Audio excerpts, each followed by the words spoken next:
kasih kesempatan yang telah diberikan kepada saya. Saya sebagai presenter pertama pada pertemuan 9 dengan judul Uji Kenormalan.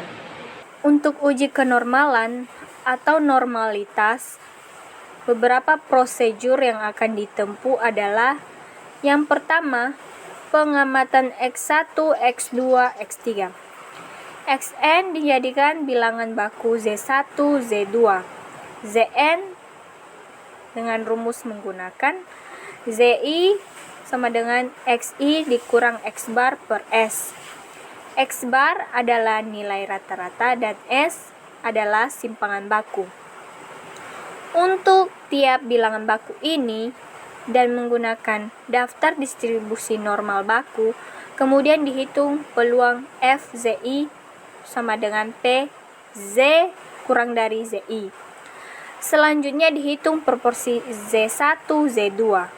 Zn yang lebih kecil atau sama dengan Zi jika proporsi dinyatakan oleh Szy, maka dihitung selisih Fzi dikurang Szi, kemudian tentukan harga mutlaknya. Ambil harga yang paling besar di antara harga-harga mutlak selisih tersebut. Sebut harga terbesar ini dengan LO. Untuk menerima atau menolak hipotesis NO, bandingkan LO dengan nilai kritis L. Kriterianya adalah tolak HO bahwa berdistribusi normal. Jika LO yang diperoleh dari pengamatan melebihi L dari daftar, sebaliknya jika LO kurang LT, maka HO diterima dan HA ditolak. Demikian penjelasan tentang prosedur yang ditempuh pada uji kenormalan.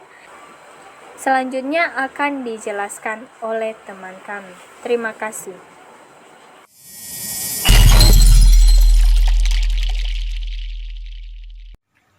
Baik, terima kasih.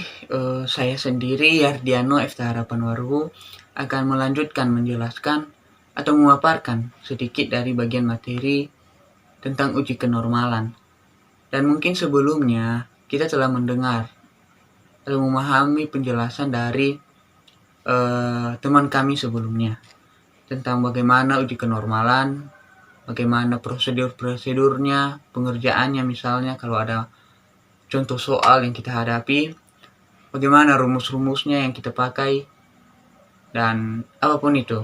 Nah, untuk lebih jelasnya lagi, kita masuk pada tabel.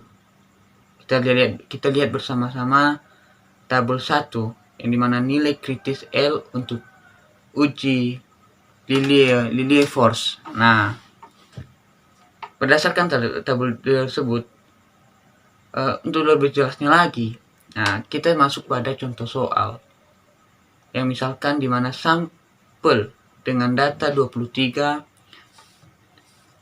27, 33, 40, 48, 48, 57, 59, 62, 68, 69, 70.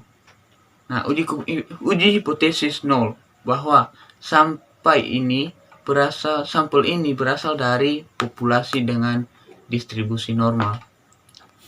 Nah, dari data ini diperoleh nilai rata-rata sama dengan 50,3 dan S atau simpangan baku sama dengan 16,56. Nah, jadi untuk membuktikan bahwa sampel ini berasal dari populasi dengan distribusi normal, selanjutnya kita akan melihat bagaimana prosesnya. Nah, di sini kita dapat melihat tabel juga pada yang telah disusun pada daftar. Nah, seperti yang kita lihat, terdapat beberapa data atau sampel. Nah, dari kolom tersebut terakhir, dari kolom terakhir katanya didapat LO sama dengan 0,1170 dengan N sama dengan 12 dan taraf nyata 0,05 atau sebanding dengan 5%, dan didapat L sama dengan 0,242 yang lebih besar dari harga LO itu sendiri sama dengan 0,1170, sehingga hipotesis 0 diterima. Nah, jadi kesimpulannya adalah bahwa populasi berdistribusi normal. Nah, mungkin demikian dari saya, dan akan dilanjutkan oleh teman kami selanjutnya untuk membahas tentang bagian lainnya. Terima kasih.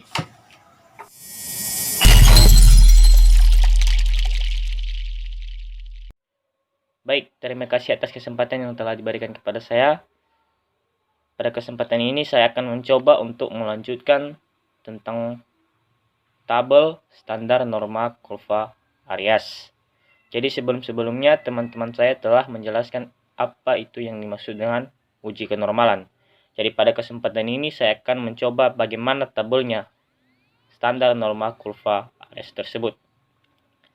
Jadi seperti gambar yang ada di samping, di mana terdapat gambar atau tabel dari standar norma kurva atas, di mana titiknya berada pada titik Z dan memuat baris dan kolom. Kita mulai bahas dari kolom. Kolomnya terdiri dari 0,00, 0.01, 0.02, 0.03, 0.04, 0.05, 0.06, 0.07, 0.08, 0.09. Jadi itu adalah kolom daripada titik Z atau tabel standar normal kurva Arias. Jadi di dalam tabel tersebut juga ada baris Z yang terdiri dari 0.0, 0.1, 0.2, 0.3, 0.4, 0.5, 0.6, 0.7, 0.8, 0.9, 1.0, 1.1, 1.2, 1.3, 1.4, 1.5, 1.6, 1.7, 1.8, 1.9, 2,0, 2,1, 2.2, 2.3, 2.4, 2.5, 2.6, 2.7, 2.8, 2.9, 3.0, 3.1, 3.2, 3.3, dan 3.4. Jadi itu baris daripada titik Z. Jadi hasil dari 0 titik atau kolom dari 0.00 dengan baris 0.0 yaitu 0.5000. Jadi itu hasilnya. Begitu juga dengan yang di sampingnya 0.01 hasil dari 0.5040. Begitu juga dengan sebaliknya hasil dari 0.0 dengan 0.02 yaitu 0.5080. Begitu juga dengan 0.03 dengan 0.0 hasilnya 0.5120. Hasil dari 0.04 dan 0.0 yaitu 0.5160. Hasil dari 0.05 dengan 0.0 yaitu 0.5199. Hasil dari 0.06 dengan 0.0 yaitu 0.5239. Hasil dari 0.07 dengan 0.0 yaitu 0.5279. Hasil dari 0.08 dengan 0.0 yaitu 0.5319. Hasil dari 0.09 dengan 0.0 yaitu hasilnya 0.5359. Itulah cara perhitungan dari baris dan kolom. Jadi itu sampai dengan baris 3.4. Jadi itulah tabel dari standar normal kurva Arias. Jadi kita bisa buat kesimpulan bahwa Z area dalam hal ini 3.50 sama dengan 0.9997637 dan 4.00 hasilnya yaitu 0.9999833. Hasil dari 4.50 yaitu 0.9999960. Hasil dari 5.00 yaitu 0.9999971. Jadi demikian saja yang bisa saya jelaskan mengenai standar normal kurva Arias.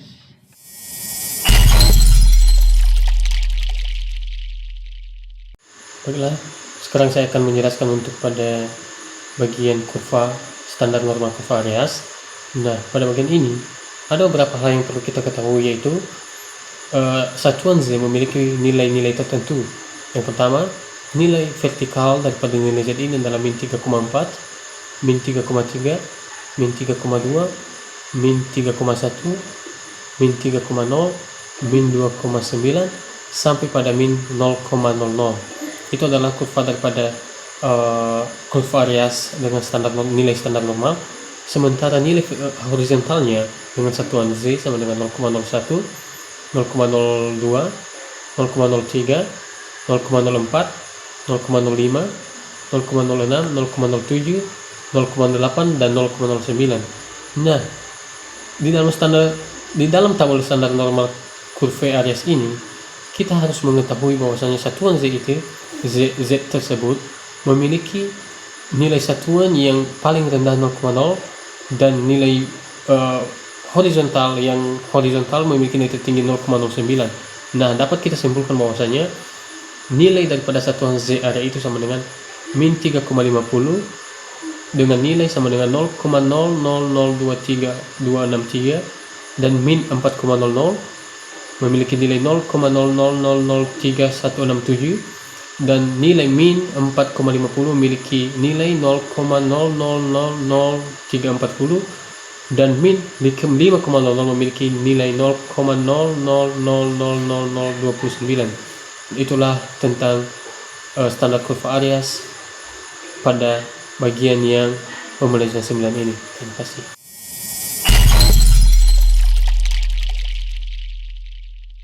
Baik, terima kasih waktu dan kesempatan yang telah diberikan kepada saya. Sebelumnya perkenalkan, nama saya Pon Fideli, NIM 182108040, kelas C semester 5. Nah, sekarang saya akan melanjutkan pembahasan dari kelompok kami tentang uji normalitas atau dengan kata lain adalah uji kenormalan. Nah, saya percaya bahwa teman-teman atau teman-teman kami yang telah menonton video ini, saya percaya bahwa telah memahami apa yang telah dipaparkan oleh presenter sebelum saya tentang apa aja itu yang dimaksud dengan uji normalitas atau uji kenormalan. Nah, sekarang saya akan melanjutkan presentasi kelompok kami tentang data hasil penelitian.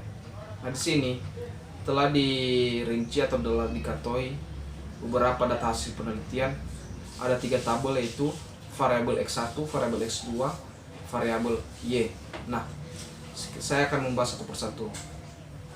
Pertama, variabel X1 diketahui bahwa 169, variabel X2 176, kemudian variabel Y 148.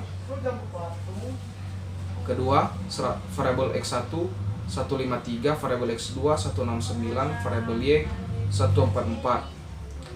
Kemudian variabel X1 161, variabel X2 164, dan variabel Y 145.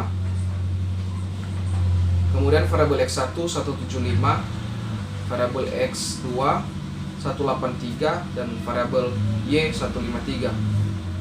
Kemudian variabel X1 164, variabel X2 179, variabel Y 148. Lanjut, variabel X1 168, variabel X2 163, variabel Y 146. Lanjut, variabel X 159,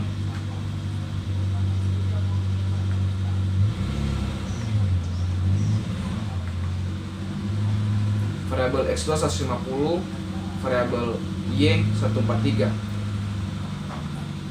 Kemudian variabel X1 174, variabel X2 180, variabel Y 151. Kemudian variabel X1 151, variabel X2 168, variabel Y 138. Variabel X1 160, variabel X2 171, dan variabel Y 150. Kemudian variabel X1 158, variabel X2 166, variabel Y 139. Kemudian variabel X1 156, variabel X2 160, variabel Y 137. Lanjut variabel X1 153, variabel X2 165, variabel Y 146. Lanjut variabel X1 168, variabel X2 180, dan variabel Y 148. Variabel X1 171, variabel X2 178, variabel Y 150. X1 169, X2 180, dan Y 149. X1 161, X2 161, dan Y 140. X1 172, X2 178, dan Y 151. X1 158, X2 182, dan Y 151. X1 159, X2 177, dan Y 150. X1 174, X2 164, dan Y 146. X1 151, X2 182, dan Y 152. X1 171, X2 177, dan Y 148. X1 156, X2 179, dan Y 147. X1 165, X2 153, dan Y 151. Kemudian X1 sama 174, X2 177, Y 153. X1 162, X2 179, dan Y 152. Variabel X1 172, variabel X2 153, dan variabel X 136. Variabel X1 169, variabel X2 163, dan variabel Y 151. X1 166, X2 168, dan Y 152. Variabel X1 156, variabel X2 178, dan variabel Y 149. Lanjut, X1 141, X2 156, dan Y 137. Kemudian X1 176, X2 181, dan Y 154. Kemudian X1 154, X2 165, dan Y 146. X1 173, X2 161, dan Y 136. Variabel X1 169, variabel X2 166, dan variabel X Y 148. X1 151, X2 164, dan Y 138. X1 154, X2 181, dan Y 150. X1 165, X2 174, dan Y 149. X1 169, X2 177, dan Y 151. X1 170, X2 172, dan Y 151. X1 163, X2 165, dan Y154. X1 161, X2 166, dan Y142. Variabel X1 156, variabel X2 175, dan variabel Y142. Demikian data hasil penelitian dari uji normalitas data. Demikian saja pembahasan dari saya, dan untuk pembahasan selanjutnya akan dilanjutkan oleh teman kami. Terima kasih.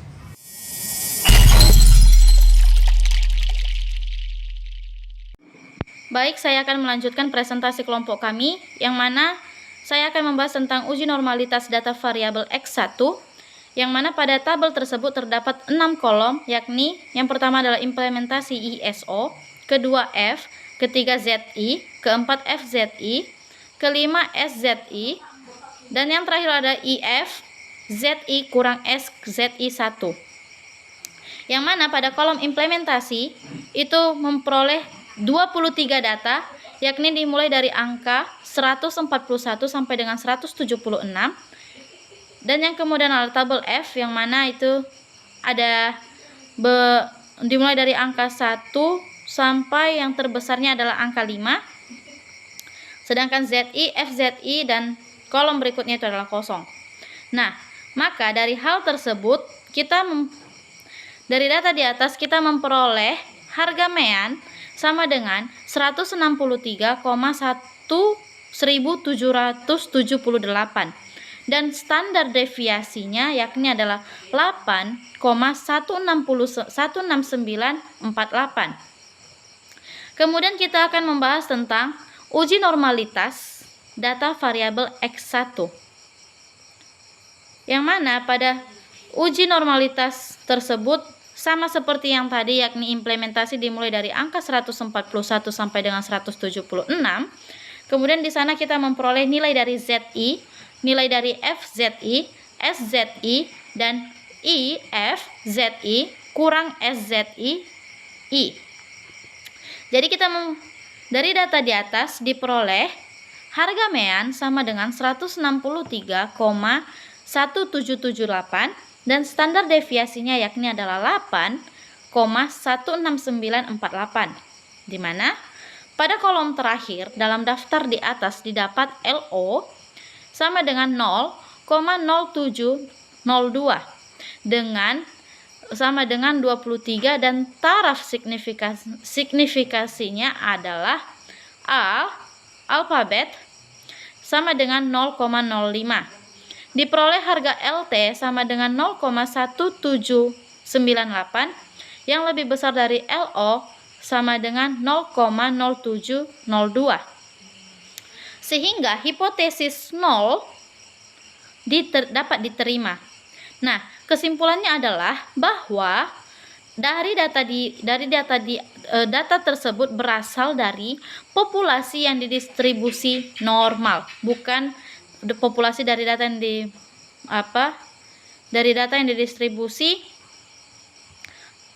adalah non formalitas. Nah, jadi demikianlah presentasi dari kelompok kami, dan terima kasih.